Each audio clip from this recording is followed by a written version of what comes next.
The government to meet future electricity demands in the gas energy project and also the Amila Falls hydroelectric project. Given the amount of electricity that's going to be generated from these two projects, can you say how confident is the government in GPL's grid to be able to handle this additional generation in a reliable manner? That's a great question because we've been addressing this. So you recall I said that there are 5 elements to the current project: the pipeline, the NGL facility, the power plant, the transmission from the power plant to the control center, and the control center. And combined, that's over $2 billion. The transmission alone from the power plant to take power back to Reed and Hoop and to be distributed along in Region 3, and then to bring the power across the river to the control center here by Eccles, which will dispatch it to the rest of the country. That is one element of this project, and all 5 are going on simultaneously now. They're being built now. Secondly, we're looking at upgrading a link, and I think Cummins Electrical has won that, a link from the Kingston power plant to Sophia, the substation at Sophia, so that we can bring more power in there, should we maybe across the river from that link, so we have a circle, so that makes the grid more reliable. If you have it goes in a single direction and anything happens on the grid, you then have outages. But if you have a circular grid, you can bring the power around this way. So we're probably crossing the Reed and Hoop into Kingston and then to the Sophia substation. But we're just upgrading right now the part from Kingston to Sophia. We've gone out to tender for over $200 million of work to upgrade transmission and distribution now before the power comes in, to stabilize our system more, because we're generating more, but the old grid, we have an old grid, because a lot of these old transformers, old lines and stuff like that. So another 200 million has been tendered and is out. So that's another element of the project that's going to be implemented over the next 6-8 months. Then we're looking at a transmission main now going from maybe Garden of Eden all the way to Linden, because right now we're buying power from both sides at a very expensive rate, and we're subsidizing it to the community. So we need to take some of this power up to Linden. And once that is built, we will then build some substations along the highway so we can distribute. You're going to have a lot of housing development along the highway, so we can distribute power there. We're also putting in some solar units around the country, 35 megawatts of solar power. We're talking to a company to take our gas, to take it to transfer it to power plants in Essequibo, in Bartica, in Lethem, that are not connected to the grid, so that they too can enjoy power generated from gas, and then the same rate that people pay elsewhere, which is like half of what they're paying now. So all of this is part of the plan. We have a comprehensive plan to upgrade transmission and distribution along with the generating capacity. So you're right that we have to focus on it. Sometimes it's a bit overloading the system, because even when you have more power and you're running it through these old lines or old transformers, you get localized faults all the time. People get blackout in the area. So we are upgrading the whole system, and these would be smart grids. So on the line itself, you have a fiber optic cable that will be connected to the control center. So you don't need to know a report when a blackout takes place anywhere else. Real time, you can know from the control center here at Eccles, wherever in the country or in the interconnected grid, you have a power outage and dispatch people immediately. And you can also remotely shut off some areas. So this is what the control center will grow into, that sort of thing, a modern grid. It's taken a lot of work, but it will get there soon, hopefully.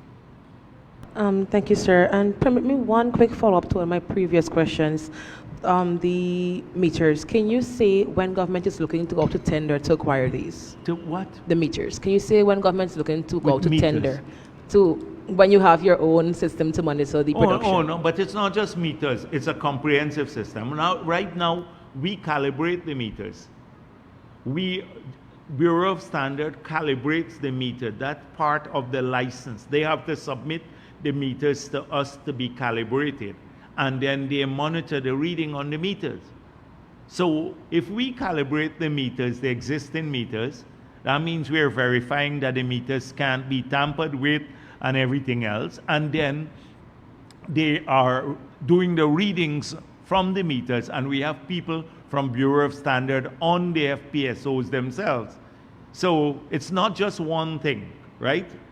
This overall monitoring, the independent monitoring, is not just about meters, because they do have a great fix on these meters. I know there's a fixation at Kaichor about the meters. Glenn Lal talk about these meters all the time. Yeah, but we do have the calibration. Jagdeo, you mentioned that 50,000 jobs have been created since Actually, 20. more. I'm conservative. Okay, over 50,000. Can you say how many may have been created for individuals in the hinterland? I know about the CSO program. Yes. Only. So we have under the part-time job program. So about in the hinterland, we have close to 3,000 CSO, 2,700 or 2,800, and we have probably another 3,000 part-time workers. This is leaving out people who are working on government contracts and a whole range of other activities. So you're talking about maybe 6,000 people, minimum 6,000, which is substantial. I mean, in the hinterland with the smaller population, that's a substantial number of people who are here. Contracts from the government? Yes, on the contracts, a lot more are working. Remember, we're spending on a single road in the Region 1. More money now than what APNU probably spent in the 5 years. Say in Mabruma settlement. The Mabruma settlement, we're doing about 3 kilometers of concrete road through the whole settlement. That's going to cost it's about $1 million or so per kilometer. So you're talking about $3 million alone in that area. That's $600 million here. In a whole year, the regional budget for hinterland and the APNU is less than $600 million.